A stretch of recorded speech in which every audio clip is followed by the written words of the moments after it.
Welcome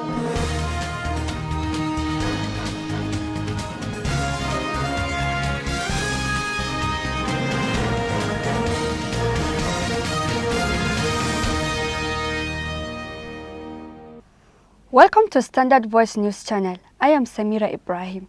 Here are your top stories for today. Governor Bello MATAWALLE committed to end child abuse and trafficking. National Economic Council Committee to engage youth, others swings into action. Troops of Operation Fireball have recorded remarkable success over Boko Haram insurgents. On business, procurement law compels 18,607 employers to remit 341,786 employees' pension. And on the international scene, thugs hijack ballot boxes, set them ablaze in U.S. elections. Now the news in details. Zamfara State Governor Dr. Bello Muhammad Matawalle Maradon said his administration is determined to end all forms of child abuses and trafficking in the state through engagement with renowned Islamic scholars and traditional leaders. The governor made this known at a one-day public hearing on the need to eradicate child destitution and child trafficking through provision of standardized education system, which held at National Assembly, Abuja. For more details on this story, over now to our correspondent, Fawzia Ibrahim. The governor, who was represented at the public hearing by the Commissioner of Women, Children and Social Development, Hajiya Zainab Lawal Kumi, said Zamfara State government is fully committed to ending all forms of child abuse, such as child labor, destitution and trafficking, through engagement with Islamic scholars and traditional rulers in order to have more comprehensive ideas that will guide the implementation of all laws that will be enacted in the state. He said that a committee has already been set up by the state government on gender-based violence and the child destitution, which will soon be inaugurated. The governor further stated that a bill on the Child Rights Act is before the State House of Assembly and has passed first reading, which when enacted will make education compulsory to all children of school age in the state. Governor Matawalle also drew the attention of the lawmakers for the need for federal government special social intervention to the states, considering the number of orphans in the state as a result of years of banditry which orphaned them. He explained that his administration has created many social intervention programs which the sole aimed of reducing hardship and poverty in many families, which by extension will impact positively on the children of the state. Speaker House of Representatives Femi Gbajabiamila recalled that the Child Rights Act was assented into law by President Olusegun Obasanjo 17 years ago in 2003, but that many states are yet to enact the law that will protect children's rights in their states. The Speaker explained that the Child Rights Act is to ensure that all Nigerian children are protected from the betterment of their future by providing compulsory free basic education for all children of primary school and junior secondary school age in the country, and the law will also provide punishment for the parents who fail to comply with the provision accordingly. He enjoined all participants of the public hearing to consider the issue of child destitution as one that requires everyone's contribution and support. Fawzia Ibrahim reporting for SVTV. Ahead of full resumption of all primary and junior secondary schools, Zamfara State Universal Basic Education Board has embarked on statewide disinfection of all the public primary and junior secondary schools across the state. The chairman of the board, Aliyu Abubakar Maradon, who stated this, said the measures is part of Governor Bello Matawalle's resolve to ensuring the safety of Zamfara pupils as they resume for full-fledged academic activities. For more details on this story, Musa Joy reports. Alhaji Abubakar Maradon said the management of the board has constituted a committee that is saddled with the responsibility of making sure that all schools under the board must ensure compliance with COVID-19 protocols as provided for by the federal government. In his remark during the launching of the fumigation exercise, the Director of Primary Education, Alhaji Garba Abdullahi, so the decision is to embark on the fumigation exercise becomes imperative as a way of providing not only secured but conducive teaching and learning environment for both the teacher and pupils. The exercise, which was led by the Chairman House Committee on Education Yusuf Al-Hassan Kanoma at Dade Model Primary School in Maru local government area, was expected to be conducted concurrently statewide. Alhaji Al-Hassan Kanoma, while cutting the tape for the takeoff of the exercise, has stressed the need for all parents and guardians to stretch their supporting hands with a view to assisting the state government effort to maintain Zamfara's COVID-19 free state. Musa Joy Onyoza reporting for Svtv News, Gusau. The Zamfara State Primary Healthcare Development Agency has held a town hall meeting to enlighten the general public on the importance of immunizing children against the wild polio virus. The Zamfara State Commissioner of Health, Alhaji Yahya Muhammad Kanoma, said the purpose of the meeting is to discuss various issues that concern healthcare delivery in the state and the nation at large. Mun shirya wannan taro ne wanda yake ba sabon abu bane gare mu. We organized this forum, and this is not the first time we are doing it, in order to ask the help of our royal fathers, the emirs and chiefs, in enlightening the general public about the works of the Ministry of Health in immunizing children against the polio virus and other diseases that affect our people. Wannan allurar rigakafi da wannan ciwo na duniya wanda ya shahe mu da wasu sauran ƙananan ciwon wata waɗanda ke damuwa al'ummar mu. The meeting was attended by the representative of the World Health Organization, WHO, Dr. Abdul Qadir Adamu, team leader of the UNICEF, Kulu Sanda, various stakeholders, traditional rulers, and health experts from within and outside Zamfara State. Northern leaders, including state governors and traditional rulers, on Monday met in Kaduna, where they condemned ANSA's protest. Their position on the protests were contained in a communique issued after the meeting and read by the chairman of the Governors Forum, Governor of Plateau State, Saman Lalang. In the communique, the northern leaders, who alleged that separatists hijacked the ANSA's protest, said the demonstrators were targeting regime change. For more details on the story, over now to our correspondent, Sumaya Dusara. Youth calling for the scrapping of the Social Anti-Robbery Squad of the Nigerian Police Force begins protest on October 8. The protests, which were held in major cities, lasted for 2 weeks. But on Monday, northern leaders dismissed the protests as subversive, adding that they had separatist agenda. Criticizing the northern leaders, groups including the Apex Social Cultural Organization, Ohanese in Dibo, and the Pan-Niger Delta Forum, in separate interviews with The Punch, insisted on restructuring. Reading the communique issued by the northern leaders, Landlock stated the meeting rejects and condemns the subversive actions of the NSAS protests. The agitation and other change regime action outside the ballot box soon took advantage of the peaceful protests to push for their separatist agenda. The meeting endorses the indivisibility, insolubility, and oneness of the nation. The meeting was attended by the President of the Senate, Dr. Ahmed Lawan, the Chief of Staff to the President, Prof. Ibrahim Gambari, and the Inspector General of Police, Muhammad Adamu. Also at the meeting were the Sultan of Sokoto, Alhaji Sa'ad Abubakar III, who led other traditional rulers to the parley. The governors of Gombe State, Inuwa Yahaya, Nasarawa, Abdullahi Sule, Jigawa, Babadaru Abubakar, Sokoto, Aminu Tambuwal, his Kaduna State counterpart, Nasu El-Rufai, Governor Bello Matawalle Zamfara, Sani Bello Niger, and the Deputy Governor of Katsina Kogi, among others. Governor Lalong said the leaders appreciated the role of the traditional rulers in curtailing the NSAS protests from escalating in the north.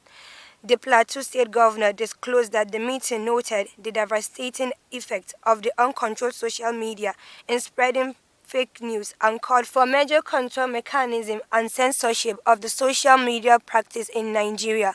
He said the meeting emphasized the need to closely watch the Federal Capital Territory, guard against unwarranted and destructive protests to safeguard critical assets of the nation. I am Sumaya Dusara reporting for SBTV News. In furtherance of the resolution of an emergency meeting of the National Economic Council last week, the ad hoc committee set up to engage with youths, civil society organizations, and different strands of leadership across the nation in the wake of the recent protests have swung into action. This was disclosed November 3rd by Lalu Akande, Senior Special Assistant to the Vice President on Media and Publicity. At the meeting presided over by Vice President Yemi Oshibajo, signed, the committee decided to promptly embark on a two-pronged engagement process, zonal and state-based respectively. For more details on this story, over now to our correspondent, Peter Phillips. For the state-based engagement, each of the 36 state governors and FCT ministers would meet with the leadership and representatives of the identified groups in their state. This would then be immediately followed by zonal interactions where the vice president and members of the committee would feature. The engagement will not only include youth groups but also traditional, religious and political leaders. Civil society groups would also be involved, as well as opinion molders like the media. The interactions would feature issues around employment, social safety nets and national unity and security of lives and properties, among others.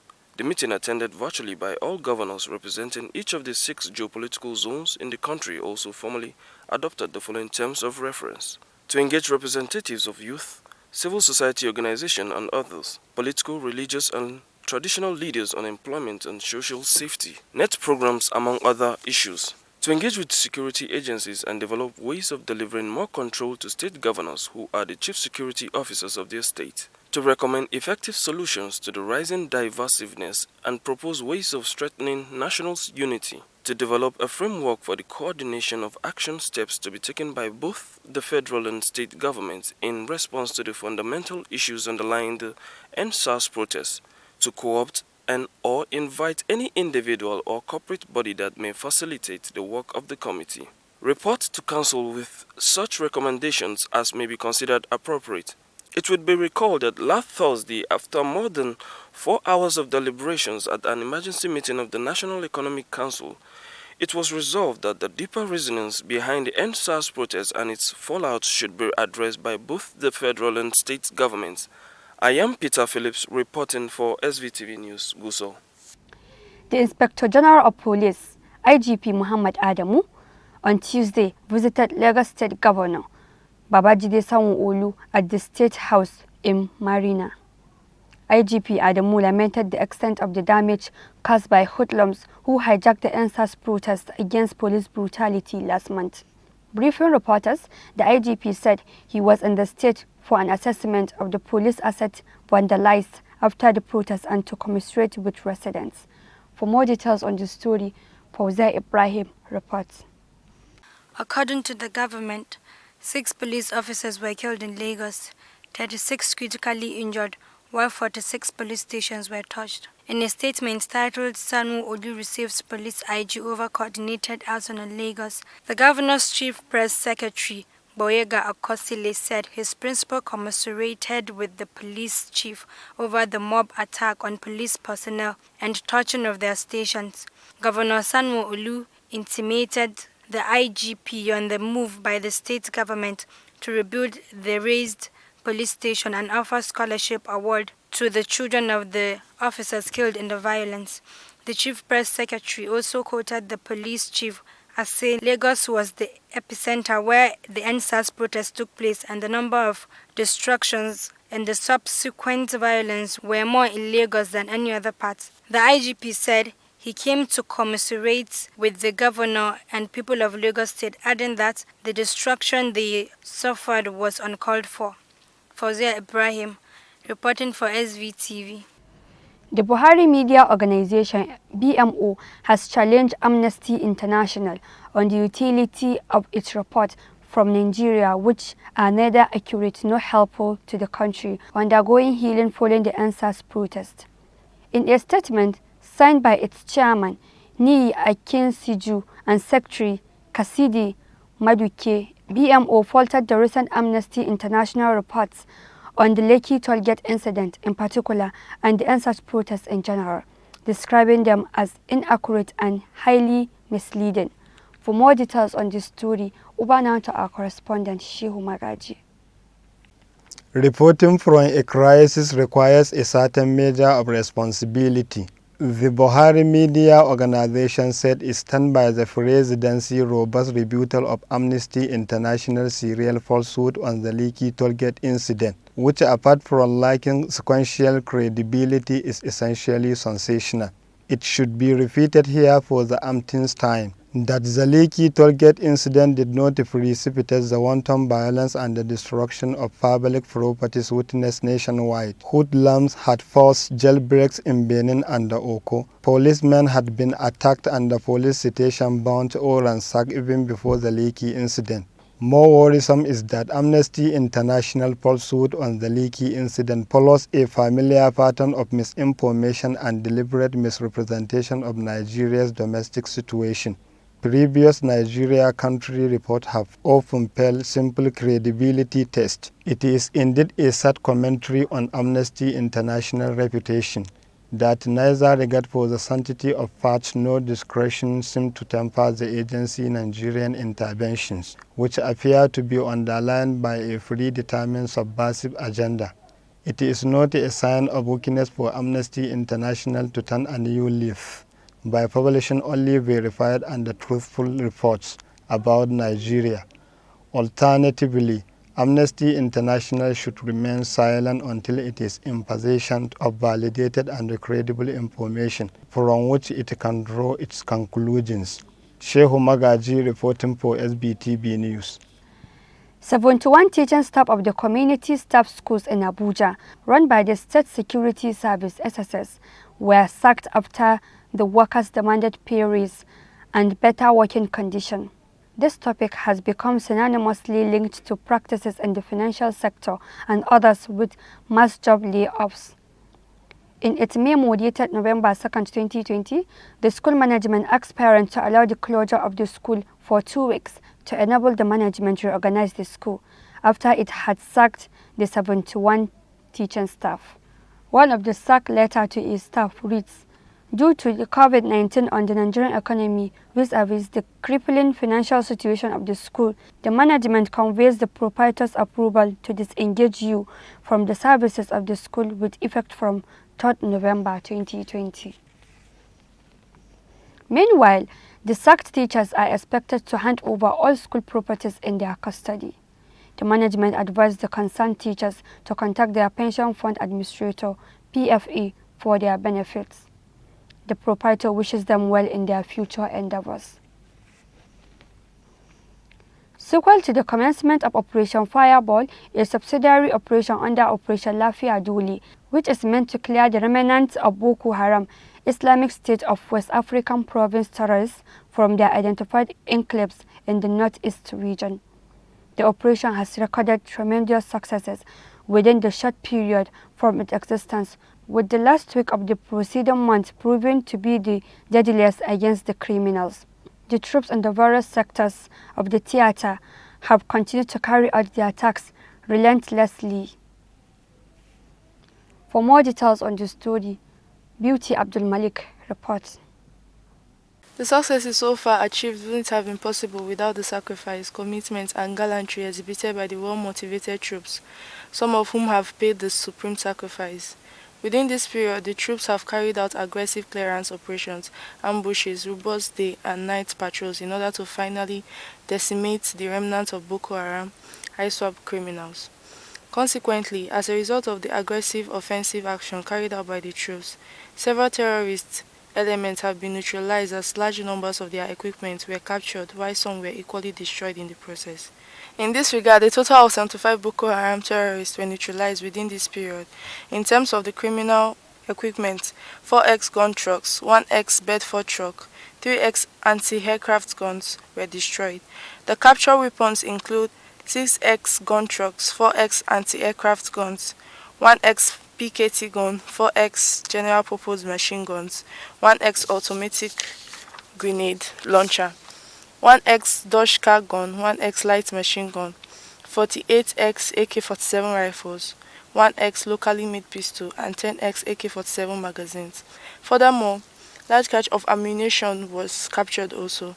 These include 1X36 hand grenade, 567 rounds of 7.62mm special ammunition, 448 rounds of 12.7mm ammunition, 50x rocket-propelled grenade bombs, 17 locally manufactured rounds, 3 shells for making improvised explosive device, 1x smoke grenade, and 2x belt of PKT rounds. Other assorted non-lethal items were also captured from the criminals. Regrettably, 1 officer and 2 gallant soldiers paid the supreme price while 4 other soldiers were wounded in action over the period. However, the wounded soldiers have since been evacuated to a military medical facility and are currently responding to treatment. The troops of Operation Fireball under Operation Lafia Dole are hereby commended for their resilience, doggedness and commitment exhibited since the beginning of the operation. They are equally encouraged not to rest on their oars but build on the successes recorded so far. The entire populace of the Northeast region are hereby assured of the Nigerian Military High Command determination to finally root the remnants of Boko Haram terrorists, criminals from their enclaves in the zone. To the members of the press, the commander thanked the press most profoundly for their cooperation and commitment in covering the activities. Beauty Abdulmalik reporting for SVTV. The governor of Ekiti State, Dr. Kayode Fayemi, has denied the existence of anything called security vote in the state. Governor Fayemi made this known on Monday during a forum in the state capital, Ado Ekiti, as part of efforts aimed at bridging communication gaps and regularly engaging the youth in the state. When asked how much he earns a salary monthly and the size of much controversial security vote, the governor said he doesn't have security vote in Ekiti State, saying there is nothing so-called in Ekiti State. He said, what most people refer to as security votes, the government does have contingency funds. Such funds are used to address emergencies that may come up at any point in time. The Northern Governors Forum on Monday gave it notes for the social media to be regularized in order to check the spread of false news in the country. The forum made this known in a communique issued by its chairman and governor of Plateau State, Simon Lalong, after its meeting in Kaduna with traditional rulers and other key stakeholders in the region. The meeting rejected and condemned the subversive actions of some NSAS protesters and endorsed the indivisibility, indissolubility and oneness of the nation. The Motion Picture Practitioners Association of Nigeria, MOPAN, has again dismissed the controversial Kannywood actress Rahma Sadau after sharing racy pictures on social media, causing blasphemous comment on Prophet Muhammad sallallahu alaihi wasallam. It could be recalled that the actress had been trending on various social media platforms after posting what could be described as racy pictures of her on her page. For more details on this story, over now to our correspondent, Hawa Muhammad. At Twitter, Assistant Allah hashtag has been trending, in which adherents of Islam and Christianity have been insulting each other over the pictures. Issuing a statement signed on Tuesday, the Mopan National PRO, Al-Amin Chiroma, described the act as commendable and unacceptable. The association recalled that in October 2016, it has dismissed the embattled actress from the industry after violating the association's rule and regulation for immoral behavior, leading to on-screen hug from certain hip-hop star Classic. The umbrella body of northern filmmakers, popularly known as Kannywood, therefore reiterated its initial stand on the actress, calling all other Kannywood guards and associations to ensure compliance. The statements read, "The Motion Pictures Practitioners of Nigeria, MOPAN, an umbrella body of northern filmmakers, is deeply concerned about the recent pictures shared by the Kannywood's controversial star, Rahma Sadau, on the social media. The post has, however, sparked a lot of criticisms, which resulted to blasphemous comments against the Holy Prophet of Islam, Muhammad sallallahu alaihi wasallam, on Twitter and other social media handles." Hawa Muhammad, reporting for SVTV News. The Nigerian Supreme Council for Islamic Affairs has condemned the violent assault unleashed on Muslims in the southeast and south-south of Nigeria. The council employed the Inspector General of Police to protect the lives, property, and places of worship of Muslims living in the zones. The council noted with concern that some Muslims were killed and their property worth billions of naira were looted, vandalized or set on fire by hoodlums in the region. For more details on this story, over to our correspondent, Musa Joy. The umbrella Muslim organization condemned Reverend Father Godfrey Ona's hateful sermon, which resulted in the murder of Muslims and destruction of their property, mosques, including very ancient ones built by indigenous Igbo Muslims. Rather than abating the persecution and violence against Muslims in the said two zones have persisted with greater intensity just on Saturday, 31st October 2020, as a result of a hateful and insightful sermon full of lies and fallacies delivered by one bishop, Reverend Father Godfrey Ona. Some Christian bigots unleashed violent and virulent attack on Muslims in Nsukka and burnt their mosque. The Islamic organization said it is yet to confirm the number of casualties.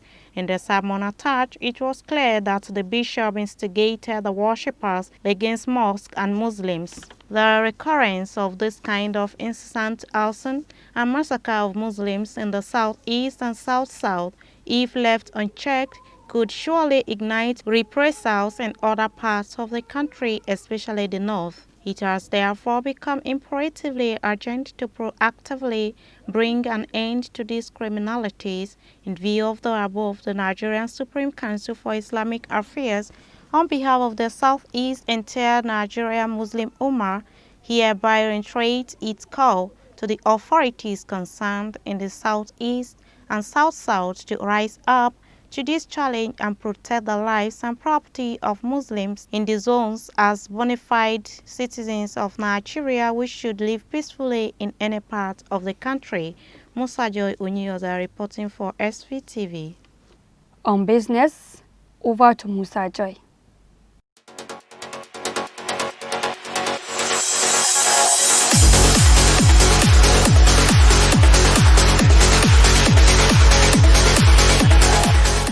Welcome to Business Desk.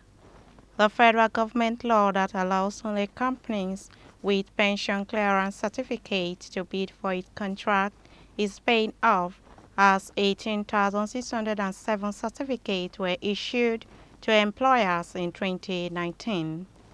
This means 18,607 employers were compelled by the law, the Public Procurement Act of 2007, to remit pension deduct into the retirement savings account of 341,786 employees.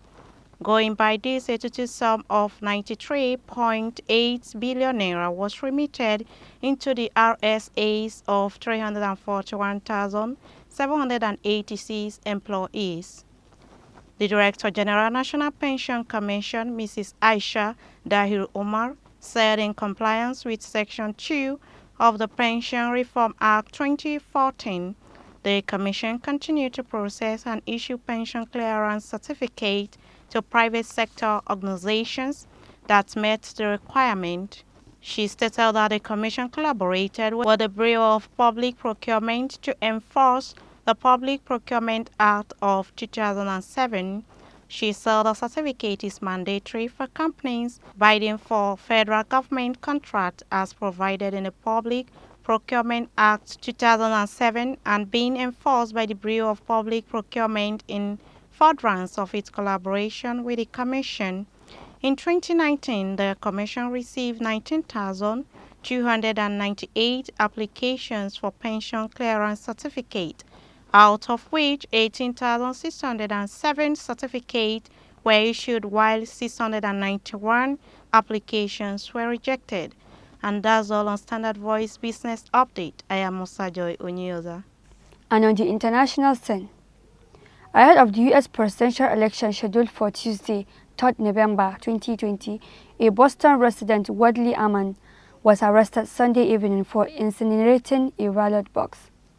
Officials said 35 out of 122 ballots inside the box were damaged in the inferno, with 87 still readable. Sunday's incident at Copley Square, Boston, the capital and most populous city of the Commonwealth, comes exactly a week after a similar arson at the Baden Park Library in Los Angeles.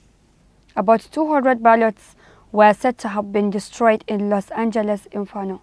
Reacting to the latest incident, Boston Mayor Matthew Walsh described Mr. Aman's action as a disgrace to democracy, a disrespect to the voters fulfilling their civic duty. McCarthy cited prosecutors as confirming that a 37-year-old suspect has since been charged with willful and malicious burning. A statement by Suffolk's District Attorney Rachel Rawlins said, no matter the intent of Aman when he set fire to the ballot, his actions struck a nerve in the society at a time of nearly unprecedented political divisiveness. It was unclear whether the suspects have reached their legal representatives. Authorities said affected voters will be given an opportunity to replace their ballot or vote in person on election day. Reports said early ballots in the election have already surpassed 66 million voters turnout, an all-time high in U.S. election history.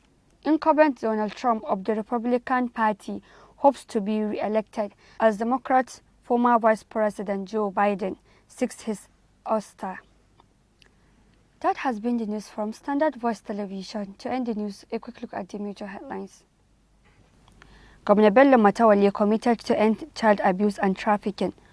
National Economic Council Committee to engage youth, other swings into action. Troops of Operation Fireball have recorded remarkable success over Boko Haram insurgents. On business, procurement law compels 18,607 employers to remit 341,786 employees' pension. And on the international scene, thugs hijack ballot boxes, set them ablaze in U.S. elections. That's the news. On behalf of the production crew, Head of News and Current Affairs Department, Ibrahim Garbatuna, I am Samira Ibrahim, wishing you a pleasant day.